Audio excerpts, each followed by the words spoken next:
What up? T-Bob here. And Jake as well. And look at you. You done stumbled upon little OTB Saints, where we bring you all the latest black and gold coverage. Who are the Saints going to draft? Who's going to be their quarterback? What does the salary cap look like? All that information and more. Hope you enjoy it. Like, subscribe. Your New Orleans Saints, who start 1-0 yesterday. And let's start with the good. The defense was incredible. The defense was absolutely dominant throughout the game. And let's be clear, that first play felt like a bad omen. Okay, you come out the gates, not only do you get a holding penalty, but just an insanely good strip forced fumble on Rashid Shaheed. And next thing you know, Titans in the red zone immediately. And the temptation was to kind of throw your hands up and go, here we go again, dude. You know, just bumbling start. This is, and it's already the anger starts boiling. But what does the defense do? They follow their fearless leader, Demario Davis, who starts preaching on adversity, the ability to overcome adversity defining who you're going to be, the toughness required to win in this league. And what do they come out and do? They come out and shut it down, get the stop, force a field goal, and that would go on to set the tone for the rest of the day for that New Orleans Saints defense as they, the Titans couldn't do anything. I mean, they have 0 touchdowns. I mean, this is a New Orleans Saints defense that all of last season had 7 picks, and then they emerge out of this game alone with 3. Ryan Tannehill, a 28.8 quarterback rating. That is the lowest of his 11-year career. Derrick Henry, 63 yards rushing. We mentioned the 3 picks, 3 sacks, 0 touchdowns. The most important statistic. So the defense, take a bow, man. Carl Granderson was great rushing the passer. Marshawn Lattimore's pick was a thing of beauty. He was absolutely dominant, looking at his finest form as he has ever been in.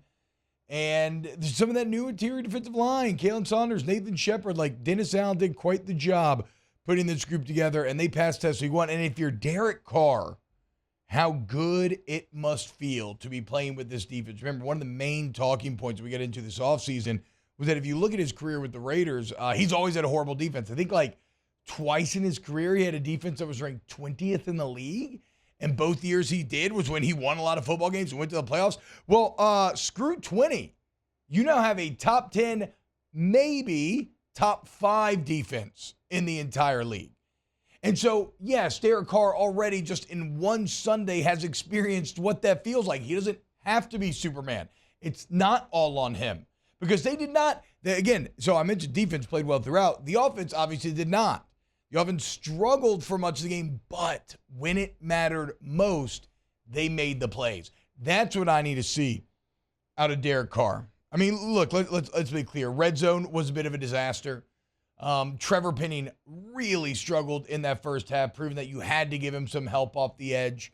The offensive line being a concern when it came to running the ball. Well, you don't feel any better about that. You could not run the ball at all. But if you want to highlight the difference between last year and this year, the difference between Derek Carr and Andy Dalton, go look at the final sequence. Remember last year, that was our biggest knock on Dalton. You couldn't close out games. You couldn't come back to win games. In high-pressure situations, you were feckless. You just had no bite to you, no threat. Nobody was worried about you. You were completely vanilla and bland. Well, yesterday, game on the line, don't give the ball back and you win up by 1 point. Don't leave it in a kicker's hands and Nick Folk, who's made like 17 field goals on the day already. Game on the line, 1 point, don't give it back and you win. What do you do on second down? You throw the ball and you set up 3rd and 5.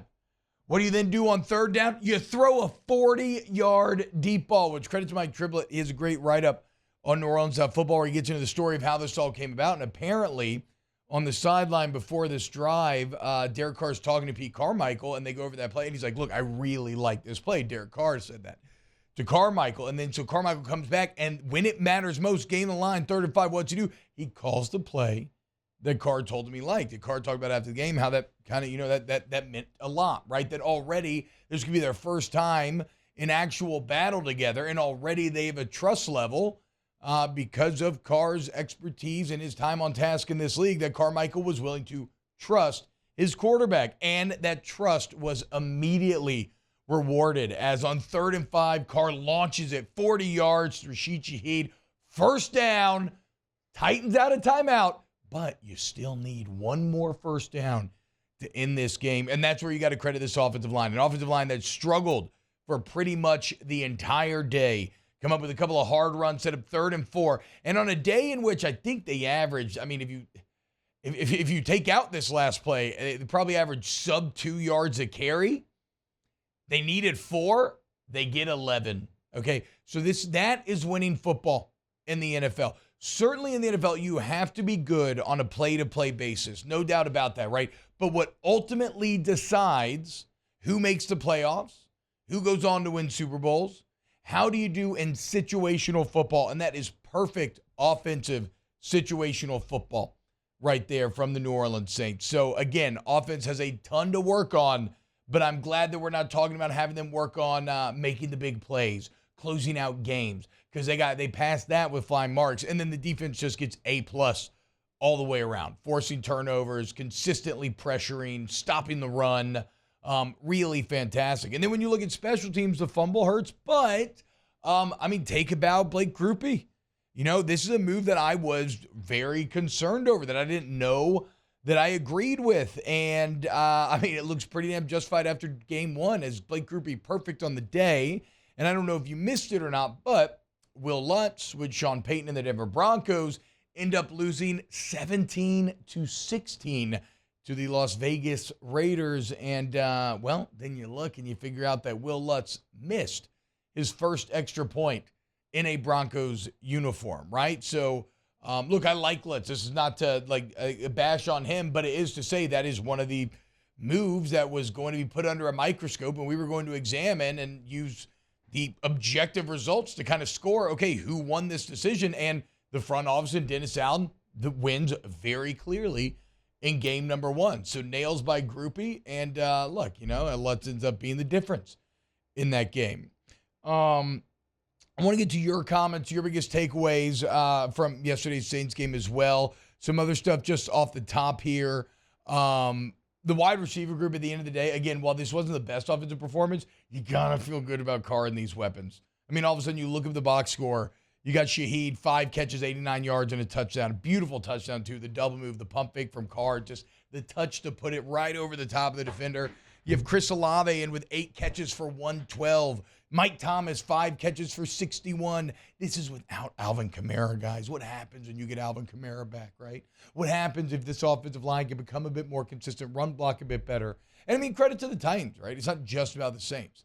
We mentioned it coming in. It's a very good Titans defensive line. That was going to be one of the key matchups, the key challenges in this game, and it proved to be just that. But you got to imagine what did Juwan Johnson end up with? I didn't look up that either. I'm sure he had pretty okay numbers as well. Somewhat pedestrian. He had 3 catches for 36, excuse me. Okay, 3 for 36. It's, not awful. But the point is, then you add Alvin Kamara to that mix, and all of a sudden you got a lot of weapons. You also had a blocked punt on special teams that I forgot about. How could I forget on a day in which you're honoring Steve Gleason and his incredible story? A blocked punt in the Dome always does feel a little bit different. So a fantastic day at the Superdome. And shout out our guy Hold the Mayo getting on TV. Looked like a Superman type set jaw of a pose. We'll talk to Hold the Mayo coming up on Spread Lines at 9:15 later today. But excellent job by your New Orleans Saints. 1-0. 1-0. Wow, just amazing black and gold takes right there, Jake. I don't think I've ever heard any takes that are better than the 2 guys that just gave you that take. And you can keep getting them by going ahead and liking, subscribing, ringing the bell to get notifications when we post. Have a great day. We'll see you on the next OTB Saints.